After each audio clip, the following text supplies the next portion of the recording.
sometimes like I get like dope sick and like I can't even like describe how much pain my stomach is in or how like I'll be nauseous and like I'll have a headache and it feels like shit. It feels like actual like hell.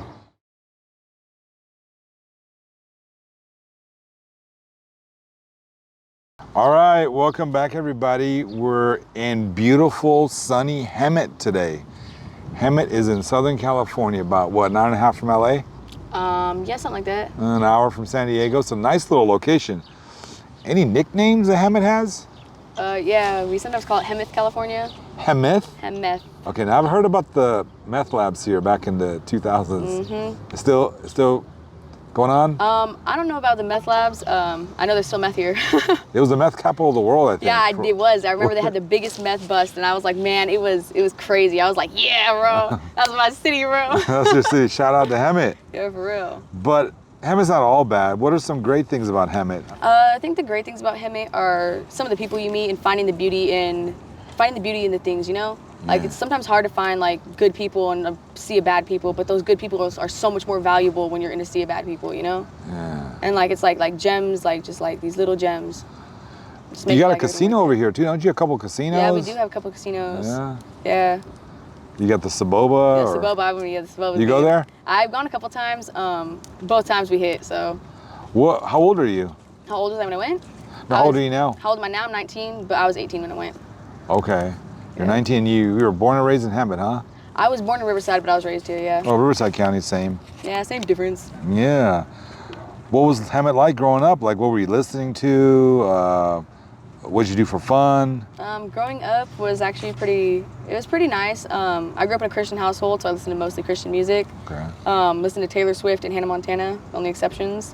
I had my siblings, we played in the backyard, we had Jeeps, like, when my parents were together, it was just, we were like middle class, so it was a pretty, it's pretty nice living. Yeah, we used to play outside, we used to bike, football. Yeah. All the fun stuff. We had this this thing. I don't even know what the hell it was called, but like you'd swing and like hit a freaking a baseball, and it hit it and it would reflect back onto you. So like you could just keep like playing by yourself like all day. All right, seems like you had a great childhood. Were you at all neglected or abused throughout your childhood? Yes, I was. After my dad left, my mom became really depressed. So she kind of just like locked herself in her room or would just be on the couch. And if she wasn't, she was yelling at us or just like, she was just super angry, you know? She had a lot of anger left inside of her. And I used to like not understand, but like, I kind of get it now. She had never been alone in her life, you know? And then after 25 years of marriage, he just left like nothing, and with her with 4 kids, like, it's kind of absurd when you really think about it. So I kind of get where she's coming from, but she became a little bit physically abusive, but mostly just verbally. And she likes to probably like our main needs, you know, like we ate for most of the month and then like we had a roof over our heads and stuff like that, but the emotional support and all of that was very much lacking. I ended up going to Washington, living with my dad. When I was 14, I ran away from home and hitchhiked all the way to Washington, so. From here? Yeah, from here. How many different cars did you get in? I only had to get in one. Who was it? Trucker? Mm-hmm. Did he try to take advantage of you or anything? No. Really? Which was crazy. Everyone thought that was like, but I had an uncle who would help us out. He was actually an executive pastor of a church, but he ended up taking advantage of me for a couple years from when I was like 9 to almost 12. But then he died in a quad accident when I was 12. He started taking advantage of you at 9? Yes.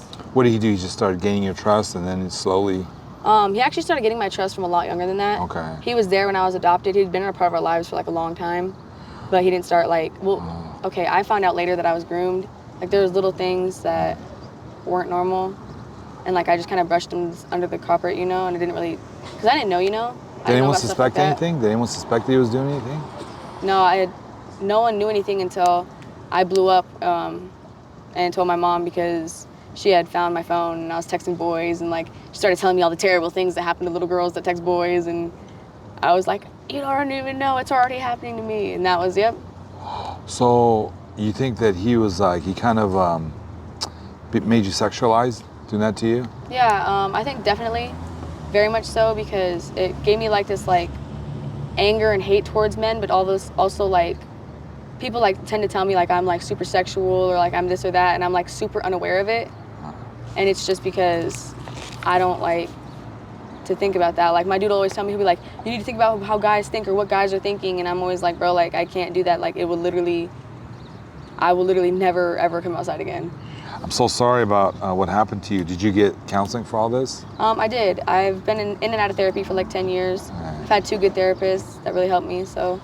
Did you have any, you said you had an awesome therapist I had in a couple Washington? awesome, yeah. Did you? Yeah, I did. Tell us about them. My therapist in Washington, he was just all ears and laughing it was amazing. He let me figure out things by myself and didn't even like, there was no judgment, there was no like assuming things, he really didn't even talk unless he was just like giving me like little like remarking to my humor, you know? Like he just like completely accepted all my dark humor, he laughed at all the right times. It was just, it was amazing. It was exactly what I needed. That's awesome. You still keep in touch with them? I can't actually, since I'm in California now, which kind of sucks. And when I went back to Washington, I was seeing him again, but that wasn't very long because I'm very good at, I ghost my therapist better than anyone else. Yeah. Yeah, and then I ended up getting a therapist down here that's actually really great too. She's actually right off Thompson Street, but I ghosted her too. You did? You gotta stop ghosting these therapists. Yeah, all right, let's go back to your did you graduate high school? I did not. Really? How far did you get? I got to 11th grade. You sound very smart. I am very smart. I dropped out of high school with straight A's. I bet. Did you ever get your IQ tested? No, I haven't. Why did you drop out? Why did I drop out? Yeah. I dropped out because, well, the first time I dropped out was because of COVID. It first started with COVID, and I just couldn't do the online classes. I would wake up in the morning, go on my class, log in, and the teacher would start talking and fall asleep. And then I would just like clicking through classes and just sleeping the whole time, and it just wasn't working out. So I dropped out because I was gonna get a job at McDonald's and just stack up a bunch of money. And this is actually, and then instead I just became a full-time drug addict. Okay, when did you first start using? Well, I first started smoking when I was 14. Smoking weed? But it didn't like, I've dabbled, you know, with like pills, I've dabbled with a little everything, and like I would just like do it for a couple months and whatever, and then I get bored of it and then do something else.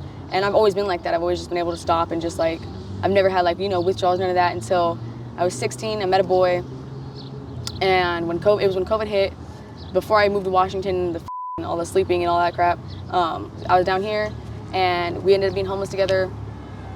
We started staying at a trap house, and we were just smoking weed and cigarettes at first. I wasn't even smoking cigarettes when he met me. I started smoking cigarettes because he said that I said that I would hit a cigarette, and I was like, I never said that, and then like, you know, one thing led to another, and I started smoking cigarettes, right? Smoking weed and cigarettes, and the next thing you know, we're trying ecstasy, and the next thing you know, I'm trying cocaine, and the next thing you know, he hit a bowl of meth, and he was like, hey, hit this, blah, blah, blah. And my whole thing was, I never wanted to do meth or heroin because they're my family drugs. It was like to great-grandma or some shit like that. So like, I knew like, I was one of those people where it's like, I don't need to try every drug to see if I like it. I know I'm gonna like it. So I tried it that one time, and it was just like, it wasn't like, oh, that one time, like that was it. Like we did it for like a week, and at the end of that week, I knew that I fucked my whole life for it, and like I would turn, like I was like, he was like, me or the drugs, and I was like, the drugs. Like it was just, after that, I just knew like it was just gonna be all bad. So I stopped doing that, went back with my family. We broke up. I went to Washington. He was supposed to come to Washington too, but then we actually completely broke up after I got to Washington, and he was down here. And then that's when the online school started, and I was living with my dad. My brother went up with us, and then I ran away from home for a little bit. My brother left. I came back, and it was just me and my dad. My dad would work 12-hour shifts, and I met somebody who was friends with the cook. So he gave me a bunch of free shit, and I would just be in the house all day smoking meth, and that was it. How old were you then? How old were you? I was, I think I just turned 17, yeah. Okay. I just turned 17, and for 9 months, that's all I did. Where was your parents at the time? Like, my dad was working. He would work 12 hours every day. Anyone else? Any other people watching you? No, that was it. We were living in an apartment, and it was just me and my dad, and I had 2 cats, Booger and Prince. Booger and Prince? Are they still Booger alive? Booger was amazing. Are they still alive? They are still alive, but they have new homes. Okay. Yeah, he had to give them away, but Now, how long have you been homeless? How long have I been homeless? I became homeless April 21st, 2022. Why that date? What happened? I got kicked out. Okay. From your dad's house? No, I actually came back down here when I got pregnant. So what happened was I had like a revelation when I was high, and like I was like, I need to stop doing drugs. Went to church the next day, and they were talking about drug addiction. And I was like, if it's a sign from God. And that was like first time I'd ever like had a problem with drugs, but like I didn't have withdrawals, nothing. I just stopped that day, cold turkey, and it was just done. And then a month later I got pregnant. Really? And after I got pregnant, I was like, okay, like being up here isn't gonna work because my dad is not even like, you know, taking care of me really. He's just like, he's doing the best he can, but like he wasn't there, you know? But I knew my mom could do it.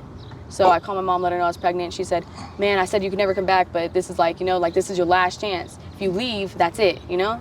So I came back down. She told me that I had like a lot of requirements. I got back in school. I was in 3 different types of therapy.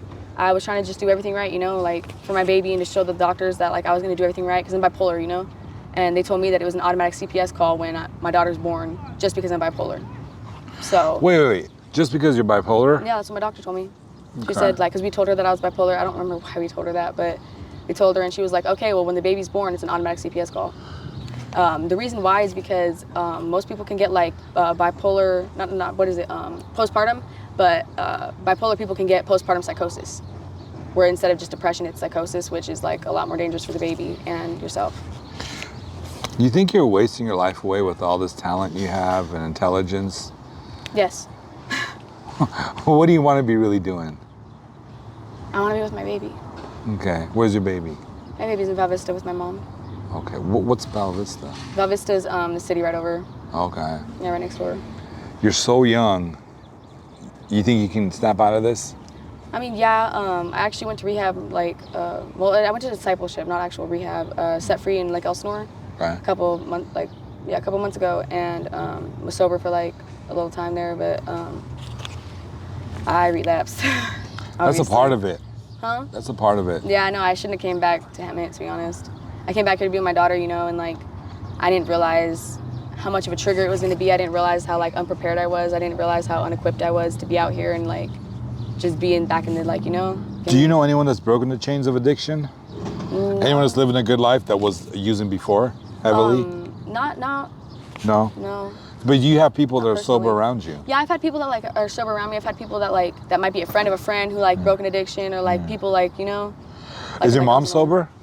Yeah, my mom is sober. Okay. And your dad? Yes, my biological mom isn't though. Okay. My biological mom, that's why she lost me. Okay. And my brother and my sister and my other brother. Got it. Where would you like to see yourself in 2 years in a perfect world? In a perfect world. With your daughter, of course, and what else? With what my do you daughter, want to be doing? with a car and a license, and living on my own, having a job. You'd be a great therapist.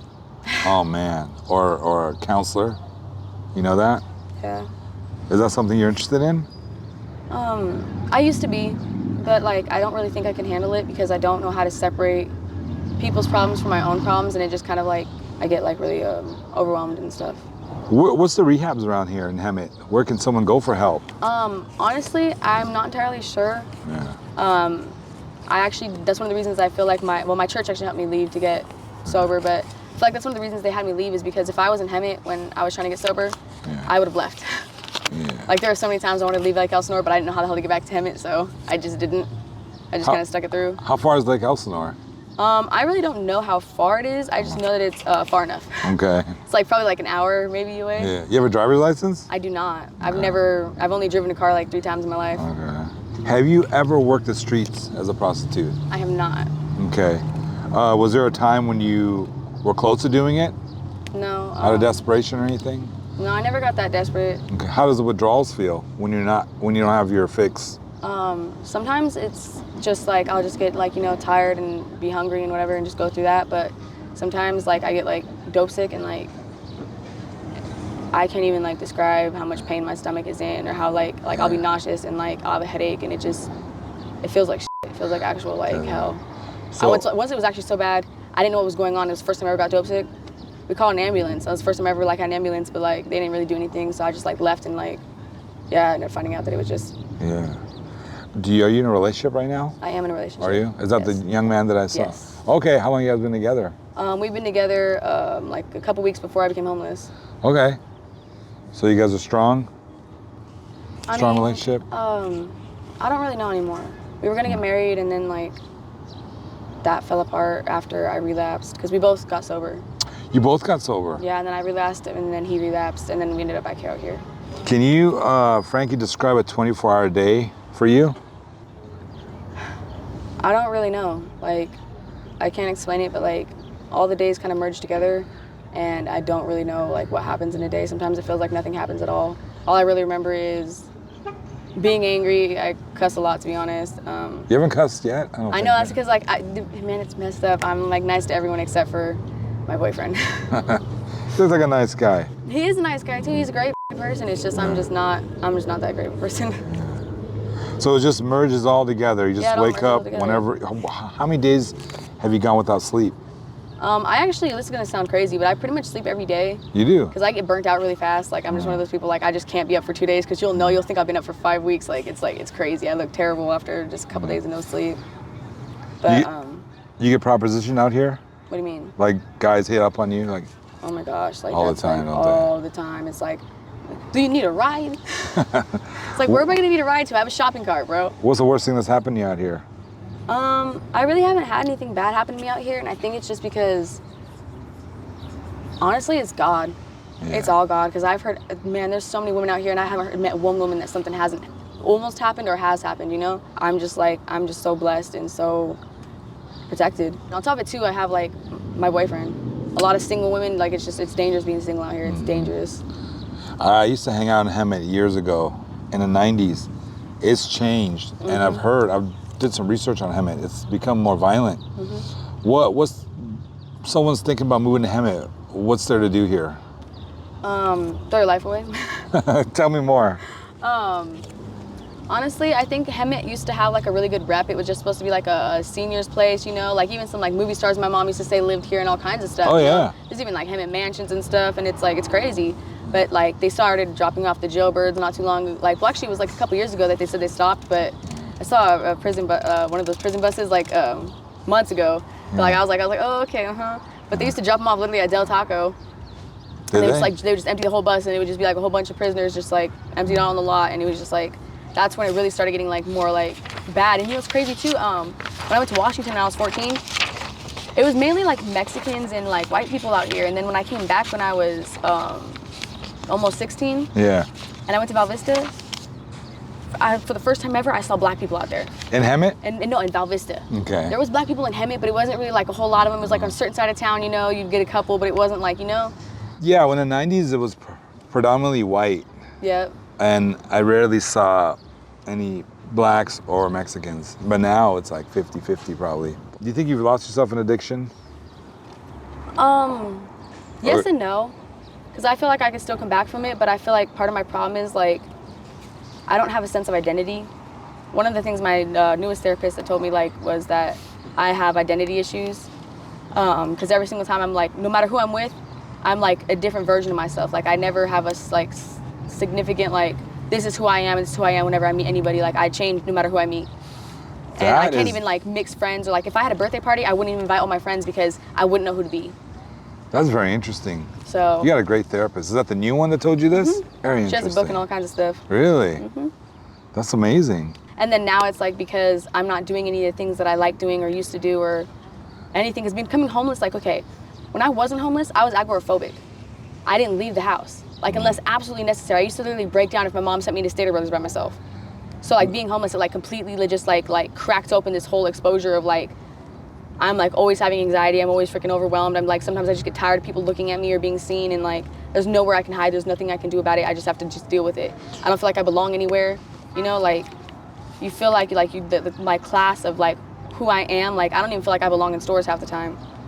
And it's just, like, before that, Expand on that. What do you mean belong in stores? Because, like, I feel like I'm, like, I don't know how to describe it, but, like, the scum of the earth, like, you know? Like, I don't belong in there, you know? I'm not, like, high class enough. Like, everyone else in there is, like, so much, like, higher in status than I am. Do you think that's because you've been abusing drugs and your self-esteem is shot? I don't think it's just that. I think it's, like, just, like, the homelessness for me. The homelessness. Because the drugs make me feel confident to sell. I'll be like, I'm the prettiest motherfucker out here. But then, like, then it's just, like, but, like, actually, like, looking at my life and the fact that, like, everything, living outside and everything else, it just messes with your confidence in your head and just, like, your self-worth and who you are. And I don't even know what to do with myself half the time. If he leaves, like, I just walk around in circles by Shoe City. I'm like, I don't know what to do. Well, you know, I'm not the only one that's going to tell you this. You're very attractive, and you're extremely bright. Thank you. You definitely can do a lot with your life. I know. What is the best thing about your life right now? The best thing about my life? Mm-hmm. My daughter. My mom still like lets me see her, and like she'll come around, and like the other day she just dropped me off sunscreen and freaking aloe vera because the sun's been getting my ass. But Yeah.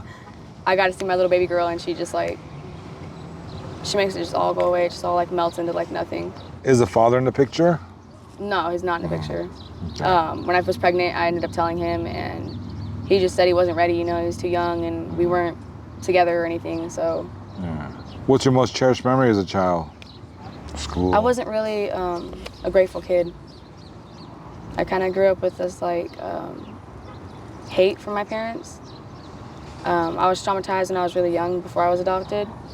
So like things affected me different than they affected my siblings. Like all my siblings were adopted like really young before they could like 13 months. And then my brother was adopted a day after he was born. But I was born with already like trauma from being on benders with my mom and Wait, being on benders with your mom? Yeah, my mom, she was living in sober living, and she had me till I was 2.5. And she would go on benders and, go do drugs for days and take me with her. And she was doing heroin and meth, so she'd fall asleep. And then I'd come back to sober living. And I had a neighbor, actually, which this is crazy. I had a neighbor who knew me back when I was 2, who also ended up being my neighbor for the next 10 years after I got adopted when I was like 8 or 9.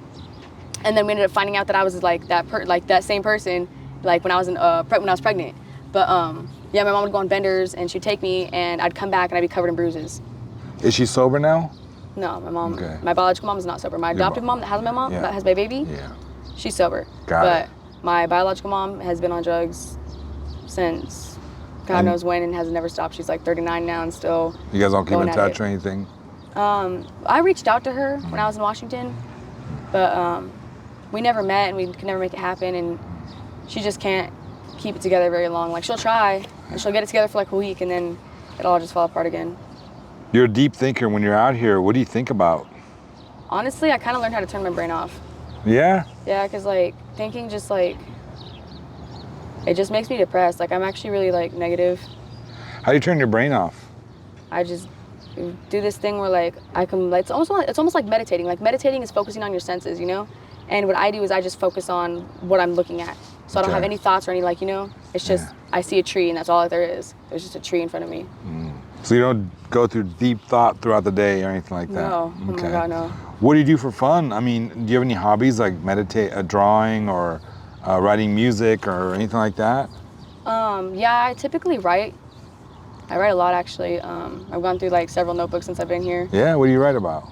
I've started a grateful journal to like try to help me be more positive and like look at the bright side of things. I just write personal life updates and little tidbits of things that I want to know in the future. You know, I like to keep like myself updated on what I was doing on certain days at certain times so that I can see my progress or like, you know, where I've been versus where I'm going. And I don't know, just like have like, keep track.